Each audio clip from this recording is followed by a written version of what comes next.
இது நேத்து ஈவினிங்குள்ள வீடியோ. அத்தையும் செல்வம் ஒரு சின்ன வேலையா அரசமங்கலம் போயிருந்தாங்களா, அது முடிஞ்சதும் மாமியார் வந்திருந்தாங்க அப்படின்னு அவங்களையும் கூட்டிட்டு வந்திருந்தாங்க. வரும்போது கொஞ்சம் வெள்ளரிக்காய் நம்ம ஊர் சைடு வெள்ளரிக்காய் சாப்பிட்டு ரொம்ப நாள் ஆச்சு. நல்லா பிஞ்சா டேஸ்ட்டா இருந்தது. அப்புறம் குட்டி குட்டி திங்ஸ் அப்புறம் நேத்து என் செப்பல் அந்து போச்சு அப்படின்னு வேற செப்பல் மாமியார் வாங்கிட்டு வந்திருந்தாங்க. இது முள்ளு முள்ளா நல்லா சாஃப்ட்டா இருக்கும் அப்படின்னு. ஆனால் உண்மையாக நல்லா சாஃப்ட்டா நல்லா நடக்கும்போது கொஞ்சம் நல்லா இருந்தது. நல்லா கீரை வாங்கிட்டு வந்திருந்தானா அப்படியே ரசம் வச்சு கீரை பொரியல் கொஞ்சம் காய் பொரிச்சு சாப்பிட்டுட்டு மாமியார் ஊருக்கு போறேன்னு கிளம்பிட்டாங்க. அவங்களுக்கு அப்படியே பை பை சொல்லி அனுப்பிட்டு பக்கத்தில் மச்சான் மீன் பிடிக்க போனாங்களா, செல்வா நானும் போகிறேன் அப்படின்னு ஒரே ஜாலியாக கிளம்பிட்டேன். அவன் நினச்சி கொஞ்சம் ட்ரெஸ் எல்லாம் இருந்தது துவச்சி காய போட்டு நம்மளும் ஃப்ரெஷ் ஆகிட்டு நைட்டுக்கு வந்து நம்ம பூமாரி சேவலை தான் போட்டு தள்ள போகிறோம்.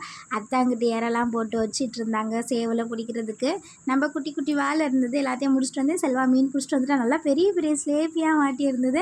அப்புறம் என்ன நினச்சாங்கன்னு தெரியல, அத்தை டே மீன் குழம்பும் வைக்கணும்லடா, குருமா வச்சுக்கலாம், பூமாரி சேவலை நாளைக்கு அடிச்சுக்கலாம் அப்படின்னு அந்த பேச்சுவார்த்தையே ரொம்ப நேரம் ஓடிட்டு இருந்தது. சரி செல்வா சரி போங்க காலையிலேயே அடிச்சுக்கோங்க அப்படின்னு அத்தை எப்போது மாதிரி பட்டாணி குருமா வச்சு பரோட்டா செல்வா பண்ணிட்டா. சூப்பராக பண்ணியிருந்தான். பட் வந்து போன டைம் இருந்த மாதிரி இல்லை, இந்த டைம் வந்து அத்தையோட குருமா தான் செம்ம டேஸ்ட்டாக இருந்தது.